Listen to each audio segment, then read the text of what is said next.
Assalamualaikum warahmatullahi wabarakatuh. Ini saya Nur Amal Fadila dengan NIM 100.401.21100. Akan sedikit memaparkan beberapa materi dari mata kuliah marketing politik yang mungkin saya pahami. Ada 3 materi yang akan saya sampaikan, yaitu tentang orientasi pemilih, konsep marketing politik dengan domain politik, dan yang ketiga ada survei politik dan kajian politik kontemporer. Satu yaitu orientasi pemilih. Ya, orientasi pemilih itu pemahaman tentang bagaimana pemilih membentuk preferensi politik mereka dan membuat keputusan saat memilih kandidat atau partai dalam pemilihan umum. Hal ini melibatkan beberapa faktor yang mempengaruhi orientasi pemilih, seperti kepentingan politik, pengaruh sosial dan kultural, media, dan komunikasi politik, pengalaman politik, isu-isu kampanye, dan masih banyak lagi. Tentang orientasi pemilih antar policy problem solving dan ideologi. Policy problem solving itu kebijakan penyelesaian masalah, proses yang terfokus pada mengidentifikasi, menganalisis, dan mengatasi masalah-masalah yang muncul di tingkat pemerintah atau organisasi dalam mencapai tujuan yang diinginkan. Ideologi itu mengacu pada pandangan politik umum atau nilai-nilai yang mendasari pemikiran seseorang tentang pemerintahan dan masyarakat. Pemilih yang mendasarkan keputusan mereka pada ideologi cenderung melihat keseluruhan platform atau pandangan politik kandidat atau partai politik. Mereka akan mempertimbangkan sejauh mana sih kandidat dan partai tersebut sejalan dengan nilai-nilai dan keyakinan ideologis mereka, seperti konservatisme, liberalisme, sosialisme, dan lain sebagainya. Tipologi pemilih. Tipologi yang terkait dengan informasi ditemukan oleh Selkson yang berpendapat bahwa kepemilikan informasi tidak selalu menunjukkan bahwa individu merasa dia dapat mempengaruhi keputusan pemerintah.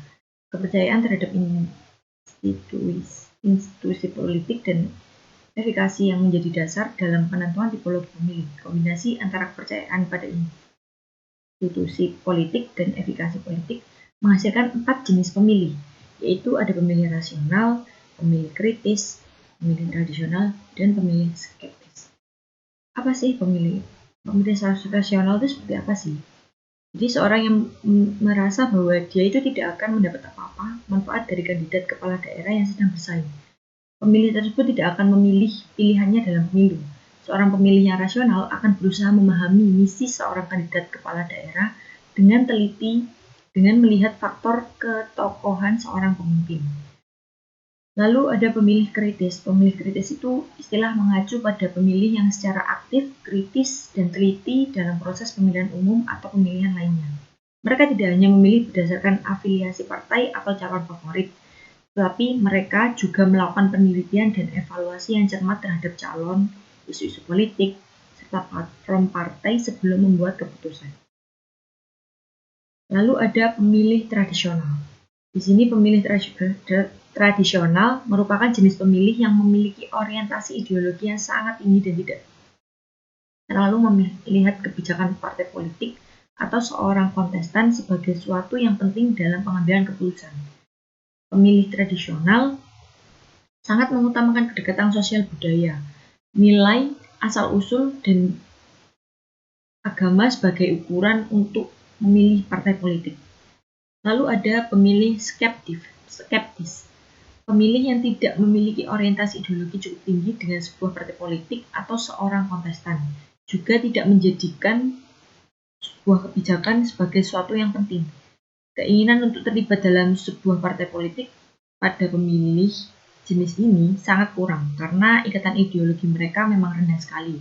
Pemilih skeptis itu memiliki pandangan kritis dan skeptis terhadap politik pemerintahan kandidat dan proses pemilihan umum secara keseluruhan. Lalu selanjutnya ada di materi yang kedua. Materi yang kedua ini tentang konsep marketing politik dengan domain politik. Marketing politik itu strategi pemasaran yang digunakan oleh kandidat politik atau partai politik untuk mempromosikan diri mereka kepada pemilih. Konsepnya mencakup penggunaan strategi pemasaran seperti branding, promosi, dan kampanye untuk membangun citra positif dan mendapat dukungan. Dalam domain politik, fokusnya adalah mempengaruhi opini publik, membangun kepercayaan, dan memenangkan dukungan untuk mencapai tujuan politik tertentu. Nah, ada beberapa poin di sini. Yang pertama itu orientasi pasar dalam marketing politik. Jadi pemasaran politik adalah seluruh strategi dan taktik yang diambil oleh partai politik atau kandidat untuk menawarkan dan menjual produk politik kepada masyarakat.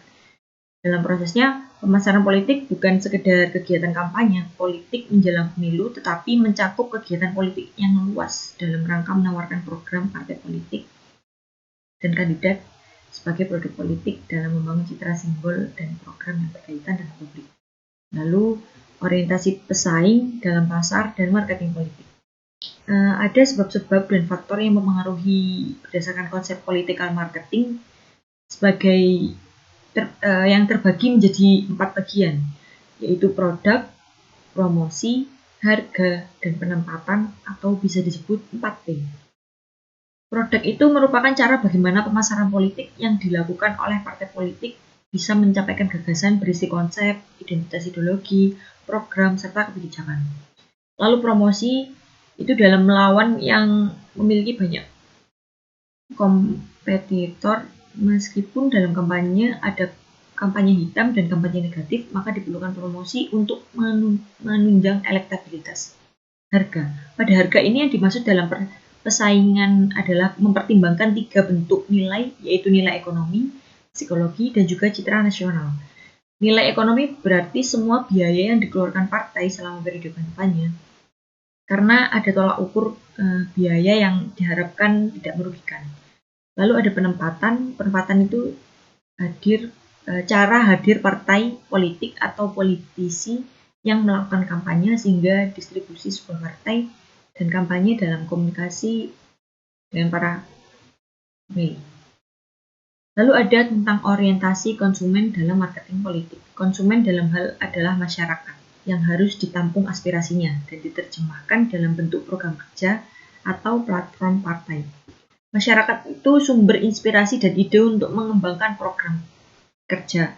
Program kerja harus disusun berdasarkan apa yang dibutuhkan masyarakat, sehingga hal pertama yang harus dilakukan oleh analisis atas kebutuhan mereka. Partai politik harus mampu menangkap aspirasi, keresahan, masalah, keinginan, harapan, impian, kekecewaan yang dirasakan oleh masyarakat. Kemudian mereka mengelola hal-hal tersebut serta menerjemahkannya dalam serangkaian program kerja. Penyusunan produk dalam serangkaian program kerja. Penyusunan produk politik tidak dapat dilakukan sendiri oleh partai politik tanpa melihat apa yang terjadi dalam masyarakat.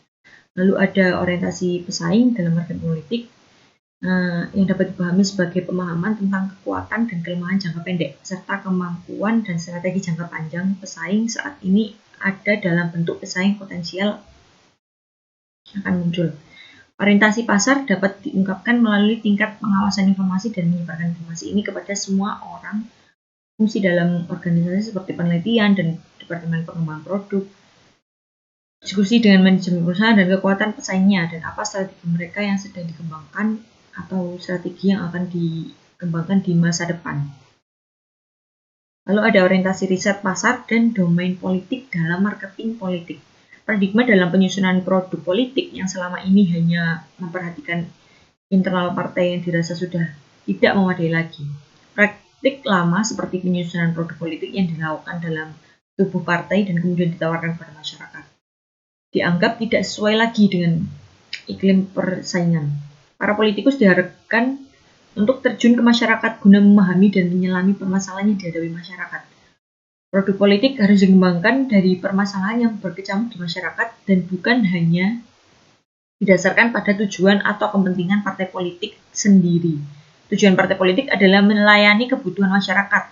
Iklim persaingan telah membawa pergeseran dari politik party-centered ke voter-centered, bahwa masyarakat adalah titik tolak bagi pengembang produk politik. Segmentasi pasar dan marketing politik. Riset pasar adalah upaya awal untuk mengetahui maupun mencari informasi di luar partai terkait keadaan pasar, target, dan masyarakat secara umum tentang situasi dan kondisi isu sosial, kebutuhan, serta tren yang tengah diminati oleh masyarakat.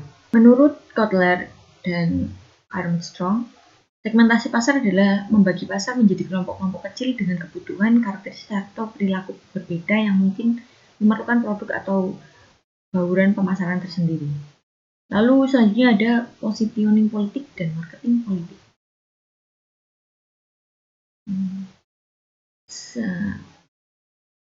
Komunikasi dan positioning ideologi politik di era demokrasi mendefinisikan sebagai semua aktivitas yang dimaksud untuk menanamkan kesan dan benak para konsumen agar mereka bisa membedakan produk dan jasa yang dihasilkan oleh organisasi lain.